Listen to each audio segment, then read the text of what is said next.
مانے گا. اس لیے اس کا اشتغال نمازوں سے، ذکر سے، تلاوت سے، احکامات پورا کرنے سے اس کو نہیں روکے گا تو اب اس کے نماز کے ساتھ اس کا کمانا وہ دین بن جائے گا. اور اس کمانے کے ساتھ پھر آگے خرچ کرنے میں میرے محترم دوستو، مال اللہ نے دیا، سب سے پہلا مصرف یہ کہ اللہ کے کلمہ بلند کرنے کے لیے پیسے کو خرچ کرنا، اور اس کے ساتھ عبادات پر پیسہ خرچ کرنا، اور اس کے ساتھ اخلاق پر پیسہ خرچ کرنا، اخلاق علم پر پیسہ خرچ کرنا، علم والوں پر پیسہ، دین والوں پر پیسہ خرچ کرنا جو ان کے مستحق ہیں. اس کے ساتھ ہے اپنے اوپر خرچ کرنا، اور اپنے اوپر خرچ کرنے میں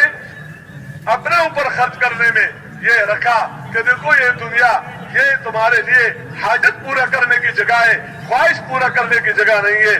تو بہتر یہ ہے کہ تمہارا کھانا بقدر ضرورت ہو، تمہارا مکان بقدر ضرورت ہو، تمہارا لباس بقدر ضرورت ہو، تمہارے شادیوں میں خرچے بقدر ضرورت ہو، اور باقی اس لیے کہ اللہ کے دین پر خرچ کر دیا جائے، یا مسکینوں کو کھلانا، بیواؤں کو دینا، غریبوں کو دینا، اور ان کے ضرورتوں کے پورا کرنے کے لیے ان کے پاس جانا اور ان کی ضرورتوں کو پورا کرنا، یہ تمہارا کام ہے. یہ مال اس لیے نہیں دیا کہ مکان پر مکان بنانا، گاڑیوں پر گاڑیاں خریدنا، شادیوں میں زیادہ خرچے کرنا اور اپنے خواہشات کے مطابق مال خرچ کرنا، بلکہ مال اس لیے دیا گیا ہے کہ اس مال کو اللہ کے دین پر اور اللہ کے بندوں پر خرچ کرنا اپنا کام بنا دے. اور جب تم اللہ کے بندوں پر خرچ کرو گے اللہ تمہیں دے گا. یہ ایسا مصرف ہے کہ جس پر اللہ تمہارے مال میں برکت دے دے گا. اس لیے جو معاملہ تم لوگوں کے ساتھ اچھائی کا کرو گے تو اللہ تمہارے ساتھ اچھا معاملہ کرے گا. لوگوں کے لیے سہولتیں پیدا کرو گے اللہ تمہارے لیے سہولت پیدا کرے گا. لوگوں پر خرچ کرو گے اللہ تمہارے پر خرچ کرے گا.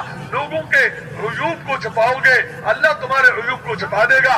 لوگوں کے کام میں لگو گے اللہ تمہارے کام میں لگے گا. اللہ تمہارے کام کو بنا دے گا جب تم اللہ کے بندوں کے کام میں لگو.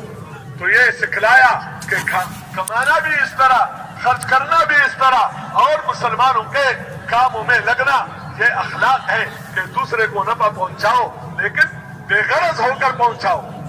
غرض نہیں، بس صرف اس لیے کہ اللہ راضی ہو جائے، اللہ پاک راضی ہو جائے. یہ رضا والی طاقت، اس سے انسان کے عمل بہت طاقتور بن جاتا ہے. آپ حضرات دیکھیں کہ ایک صدقہ ہے، صدقہ جو بندہ دائیں ہاتھ سے دے دیتا ہے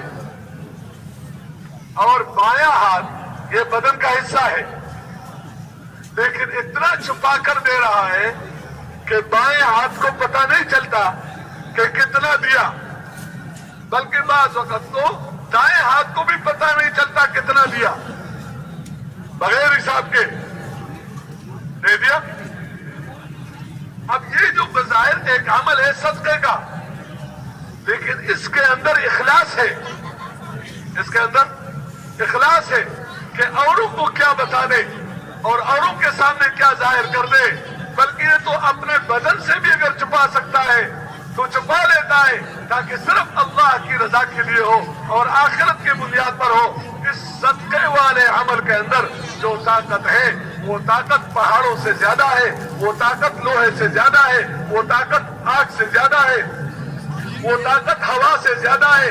حالانکہ یہ سب عناصر اربعہ ہے. اس سے یہ تشریعی عمل جو صدقہ ہے اس کی طاقت زیادہ، تو اس کی طاقت کے اندر جو قوت ہے یہ طاقت زیادہ صرف صدقے کی وجہ سے نہیں ہے، اس صدقے کے اندر اخلاص کی وجہ سے.